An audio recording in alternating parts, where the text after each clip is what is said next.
मागील 2-3 दिवसांपासून मीडियामध्ये अशा चर्चा चालू होत्या की जरांगे पाटील यांनी काही नेत्यासोबत गुप्त बैठका केलेल्या आहेत आणि आज त्याचाच खुलासा स्वतः मनोज जरांगे यांनी केलेला आहे आणि त्यांनी कुठेतरी स्पष्ट सांगितलेलं आहे की हो, मी गुप्त बैठका केलेल्या आहेत, अशा प्रकारचं त्यांनी वक्तव्य केलेलं आहे।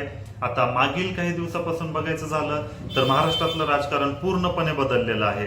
कोणतेच नेते आपली स्पष्ट बाजू मांडत नाहीत किंवा आपलं मत काय आहे आरक्षणाबाबत हे ठाम सांगत नाहीत, फक्त एकमेकावर नावं ठेवतात। तुम्ही तुमची बाजू सांगा, तुम्ही तुमची बाजू सांगा, किंवा सत्ताधारी असू द्या किंवा विरोधक असू द्या, दोघं पण एकमेकांना एवढंच म्हणत असतात की सर्व पक्षीय बैठक आयोजित करा, त्यामध्ये आम्ही आमचं मत मांडू, परंतु कोणीच आपली बाजू स्पष्ट सांगण्यास तयार नाही।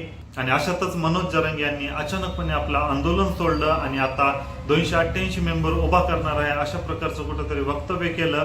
त्यानंतरच त्यांनी गुप्त बैठका सुरू केलेल्या आहेत अशा चर्चा होत्या आणि आता स्वतः मनोज जरांगे यांनीच उत्तर दिलेलं आहे।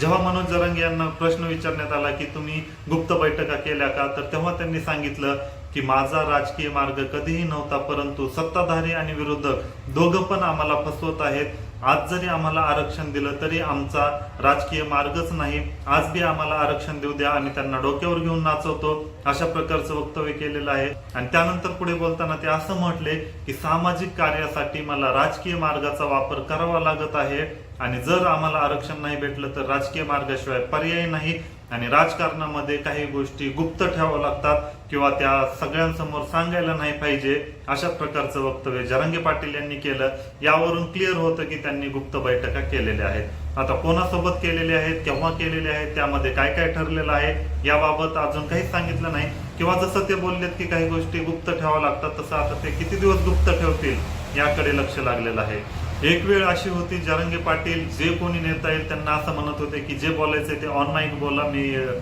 समाजासाठीच कार्य करतोय, परंतु आज ते स्वतः गुप्त बैठका करत आहेत आणि मीडिया समोर त्यांनीच सांगितलं आहे। आता या गोष्टीकडे तुम्ही कसं बघता, कमेंट